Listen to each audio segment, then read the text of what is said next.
Hi guys, in this video, I will show you how to fix Adobe Acrobat not opening PDFs.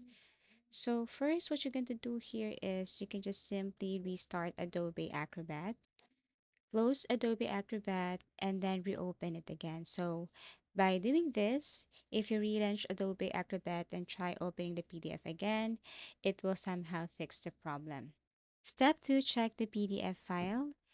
If the other PDFs file are okay, the original file may be corrupted. So if the PDF was downloaded, try downloading it again from the source or use an alternative viewer like Microsoft Edge or Preview to confirm the file is damaged. Step 3, go to Help Center and then check for updates. So install any available updates. After updating, you can restart the application and try opening the PDF again. And then last step, if none of this work, and then the very last thing to do is to reinstall Adobe Acrobat.